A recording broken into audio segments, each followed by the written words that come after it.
आज हम एक्सप्लेन करने जा रहे हैं 2022 में आई सीक्रेट ऑफ डम्बलडोर को। तो let's roll up the intro और चलो फिल्म सुने।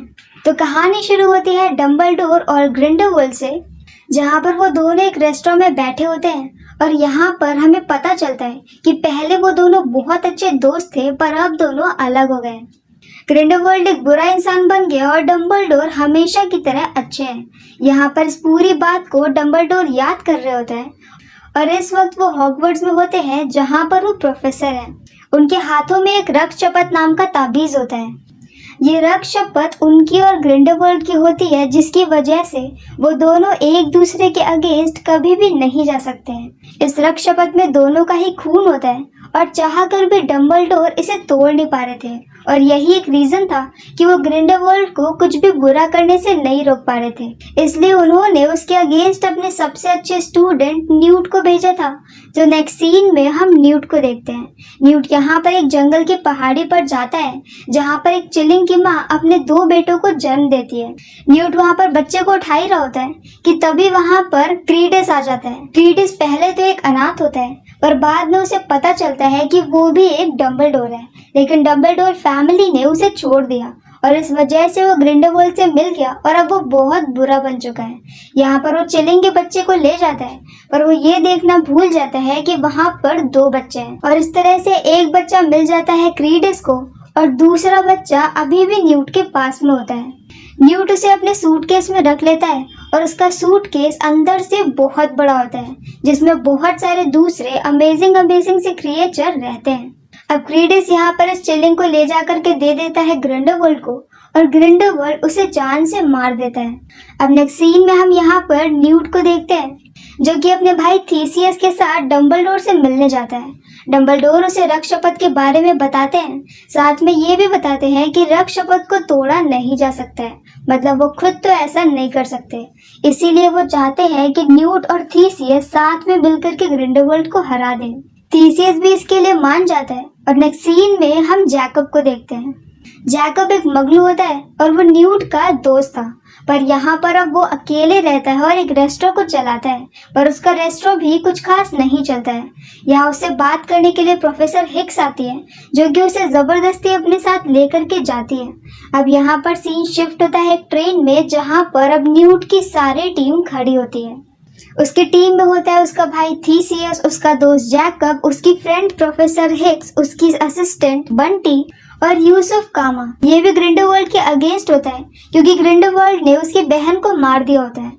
यहाँ पर न्यूट जैकब को एक जादुई छड़ी देता है जो कि डम्बलडोर ने उसके लिए भेजी थी। इसके बाद वो अपने भाई को एक टाई देता है और बंटी को एक पेपर देता है। इस पेपर को कोई भी नहीं पढ़ पाता है और सिर्फ बंटी ही इसे पढ़ती है और इसके बाद ही वो पेपर जल जाता है क्योंकि ये मैसेज सिर्फ बंटी के लिए होता है। अब यहाँ से लोग स्टेशन पे पहुँचते हैं जहाँ पर बंटी न्यूट का ब्रीफकेस लेकर के अलग निकल जाती है और यूसुफ कामा भी अलग चला जाता है और बाकी के बचे हुए लोग जर्मन के जादू मंत्रालय में जाते हैं। यहाँ पर वो जाकर के एक बहुत बड़े नेता को न्यूट मैसेज देता है जो कि डम्बलडोर ने उसे दिया होता है कि वो आसान रास्ता नहीं बल्कि सही रास्ता चूज करें। पर अब यहाँ पर वो पॉलिटिशियन बिल्कुल आसान रास्ता चूज करता है और ग्रिंडेलवाल्ड को इलेक्शन लड़ने के लिए हाँ बोल देता है। साथ में उसके ऊपर से लगाए हुए सभी इल्जाम भी हटा देता है क्योंकि वो खुद भी ग्रिंडेलवाल्ड से डरा हुआ होता है। और तभी वहाँ पर ग्रिंडेलवाल्ड के बहुत सारे सपोर्टर आ जाते हैं जो कि यहाँ पर थीसियस को पकड़ लेते हैं क्योंकि थीसियस यहाँ पर उन्हें अरेस्ट करने के लिए बोल रहा था क्योंकि थीसियस भी खुद एक मंत्रालय में काम करता है और थीसियस एक ऑरर होता है। ऑरर वो होते हैं जो ऐसे ही बुरे जादूगरों को पकड़ते हैं। तो अब यहाँ से थीसियस गायब हो जाता है और बाकी सभी लोग बच करके निकल आते हैं। थोड़ी देर बाद उनसे मिलने के लिए डम्बलडोर आते हैं जो कि न्यूट को एक पता देते हैं जहाँ पर थीसियस को पकड़ करके रखा गया होता है। साथ ही में वो हिक्स और जैकब को एक टी सेरेमनी में जाने के लिए बोलते हैं। अब नेक्स्ट सीन में हम बंटी को देखते हैं जो कि उसी न्यूट के सूटकेस को लेकर के जाती है और उसी के जैसे दिखने वाले 5 और सूटकेस बनवा लेती है ताकि कोई भी ये पहचान नहीं पाए कि असली सूटकेस कौन सा है। और अब हम यूसुफ कामा को देखते हैं जो कि सीधे जा करके ग्रिंडेलवाल्ड से मिलता है। यहाँ पर क्वीनी की हेल्प से ग्रिंडेलवाल्ड यूसुफ का दिमाग पढ़ता है, जिससे कि उसे पता चलता है कि यूसुफ कामा उसके लिए वफादार तो है पर अपनी बहन की मौत के लिए दुखी भी है। तो वो उसके दिमाग से उसकी बहन की मौत की यादें हटा देता है और उसे अपनी टीम में ले लेता है। क्वीनी पहले जैकब की गर्लफ्रेंड होती है, लेकिन बाद में वो भी ग्रिंडेलवाल्ड की तरफ चली जाती है, पर फिर भी वो बुरी नहीं होती है। अब नेक्स्ट सीन में हम एक बार फिर से एल्बस को देखते हैं, जिसे मारने के लिए क्रीडेंस आता है। असल में ग्रिंडेलवाल्ड ही चाहता था कि क्रीडेंस एल्बस को मार दे और इसीलिए उसने क्रीडेंस को अपने पास में रखा होता है। क्रीडेंस यहाँ पर अपनी पूरी पावर का इस्तेमाल करता है, पर डंबलडोर एक बहुत ही अच्छे विज़ार्ड होते हैं, इसीलिए वो उन्हें नहीं मार पाता। और डंबलडोर उसे समझाते हैं और ये बोलते हैं कि उन्हें कभी भी ऐसा कुछ नहीं पता था कि उनकी फैमिली का एक वारिस इस तरह से लापता हो गया है, और अगर उन्हें पता होता तो आज वक्त कुछ और होता। और ऐसा बोल करके वो वहां से निकल जाते हैं। अब नेक्स्ट सीन में हम न्यूट को देखते हैं जो कि एक जेल में जाता है। इस जेल में ही थीसियस को डाल दिया गया था और यहाँ से निकलना लगभग नामुमकिन होता है। यहाँ पर जेल में जो मैनेजर होता है वो न्यूट की छड़ी और उसके 2 जानवरों को अपने पास में रख लेता है, क्योंकि वो 2 जानवर हमेशा उसके साथ में रहते हैं। न्यूट यहाँ पर ऐसे ही अंदर जाता है और अपने भाई को ढूंढ लेता है। यहाँ पर न्यूट एक बहुत अच्छा एनिमल्स के बारे में जानने वाला होता है, इसीलिए उसे हर जानवर के बारे में पता होता है। उनके सामने यहाँ पर बहुत सारी मकड़ियाँ आती हैं, तो वो एक स्टेप करते हुए उनके सामने से एक कॉमेडी वाले सीन के साथ में निकल जाता है। वहाँ से निकल करके वो लोग तुरंत ही अपने जानवरों के पास में पहुँचते हैं, जो कि अब तक अपनी जेल को खोल करके बाहर निकल आया होता है, क्योंकि उन्हें भी मैनेजर ने बंद कर दिया था। और अब जैसे ही वो लोग यहाँ पर उसी टाई को पकड़ते हैं जिसे कि डंबलडोर ने थीसियस को दी थी, वो एक गुप्त मार्ग होता है और वो लोग तुरंत ही हॉगवर्ट्स के सामने पहुंच जाते हैं। इसी बीच में हम जैकब और हिक्स को देखते हैं जो कि एक टी सेरेमनी में जाते हैं, जहाँ पर ग्रिंडेलवाल्ड भी आता है। वहाँ पर क्वीनी भी होती है, पर वो जैकब से बात नहीं करती है। जैकब को इस बात को लेकर के बुरा लगता है और वो ग्रिंडेलवाल्ड के सामने जाता है और अपनी छड़ी को उठा देता है।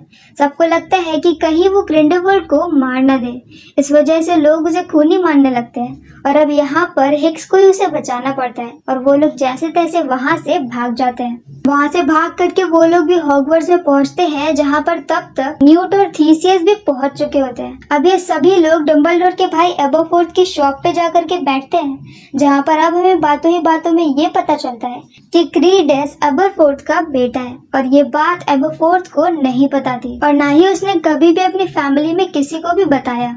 और डंबलडोर ये भी बताते हैं कि क्रीडेंस मरने वाला है। उसके साथ में वही पक्षी है जो कि डंबलडोर फैमिली के उसी मेंबर के आसपास में रहता है जिसकी जल्दी ही डेथ होने वाली होती है, और वो क्रीडेंस के साथ में हर वक्त रहता है, मतलब कि क्रीडेंस का अंत भी पास में है। उसकी शक्तियाँ बिल्कुल डंबलडोर की मरी हुई बहन की तरह है, जिसे कि गलती से एल्बस ने ही मार दिया होता है, और आज उसे इस बात का बहुत ज्यादा पछतावा होता है।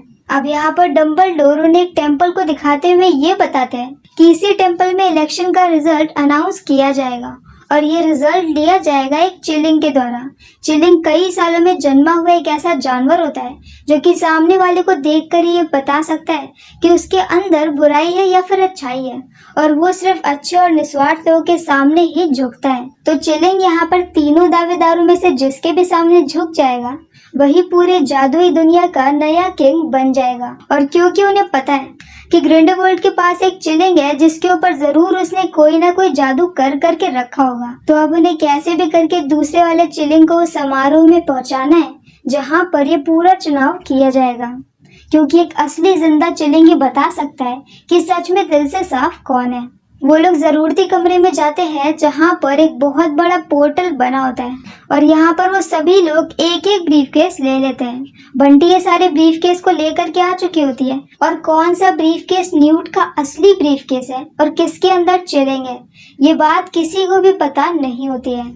सब लोग एक एक ब्रीफकेस लेकर के चले जाते हैं और नेक्स्ट सीन में शिफ्ट होते हैं उसी टेम्पल के पास में जहाँ पर ग्रिंडेलवाल्ड के आदमी उनका वेट कर रहे होते हैं। वे एक एक करके हर किसी के पीछे आने लगते हैं और उनके ऊपर अटैक भी करते हैं, पर यहाँ पर वो लोग जैसे तैसे बच जाते हैं। फिर भी एक एक करके उन सबके ब्रीफकेस पकड़ लिए जाते हैं, पर अब यहाँ पर किसी के भी ब्रीफकेस में वो चिलिंग नहीं होता है। दूसरी तरफ वो समारोह भी हो जाता है जिसमें जो नकली वाला चिलिंग होता है जो कि पहले ही मर चुका है, वो यहाँ पर ग्रिंडेलवाल्ड के सामने झुक जाता है और उसी को नया राजा घोषित कर दिया जाता है कि तभी वहां पर न्यूट जाता है और बोलता है कि वो चिलिंग नकली है, मतलब कि वो पहले से ही मर चुका है और उसके ऊपर सम्मोहन किया गया है। ये सुनने के बाद सब लोग शॉक्ड हो जाते हैं कि तभी वहां पर बंटी आती है। उसके पास ही न्यूट का असली वाला ब्रीफ केस होता है और यही प्लान डंबलडोर ने स्टार्टिंग से बनाया था। और वो मूवी की स्टार्टिंग में जो पेपर बंटी को मिलता है उस पर भी यही लिखा होता है कि असली वाला ब्रीफ केस बंटी के पास में ही रहेगा। बंटी यहाँ पर असली ब्रीफ केस को लेकर के आती है और अंदर से चिलिंग को निकाल देती है।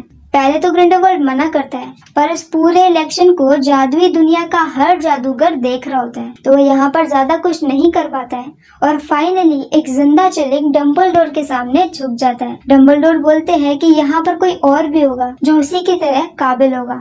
तो चिलिंग जाकर के एक लेडी के सामने झुक जाता है जो कि वहीं की दावेदार होती है और वही अब नई क्वीन बन चुकी है। इसके बाद यहाँ पर डंबलडोर और ग्रिंडेलवाल्ड के बीच में बहुत ही छोटी सी फाइट होती है जिसमें कि उनका वो रक्त शपथ टूट जाता है और एंड में ग्रिंडेलवाल्ड यहाँ पर बिना कुछ किए ही निकल जाता है और क्रीडेंस भी यहाँ पर अब ऑलमोस्ट मरने वाला है, लेकिन अब उसे अपने पिता के बारे में सच पता चल चुका होता है। तो एबरफोर्थ आता है और उसे ले करके निकल जाता है। मूवी के लास्ट सीन में यहाँ पर जेकब डंबलडोर से ये बोलता है कि क्या वो इस छड़ी को रख सकता है, तो डंबलडोर उसे भी वो छड़ी रखने के लिए बोल देते हैं और इसके बाद सीन शिफ्ट होता है जेकब की शादी में और इसी हैप्पी एंडिंग के साथ ये मूवी यहीं पर खत्म हो जाती है। अब अगर किसी ने इसके पहले के 2 पार्ट्स भी देखे हैं और पूरी हैरी पॉटर की सीरीज को देखा और पढ़ा है तो उसे पता होगा कि मूवी उतनी अच्छी नहीं थी। मूवी में काफी कुछ ऐसा बता सकते थे जो कि नहीं बताया गया। तो आपको ये मूवी कैसी लगी आप मुझे कमेंट सेक्शन में कमेंट करके बता सकते हैं। तो मिलते हैं नेक्स्ट वीडियो के साथ। Bye bye.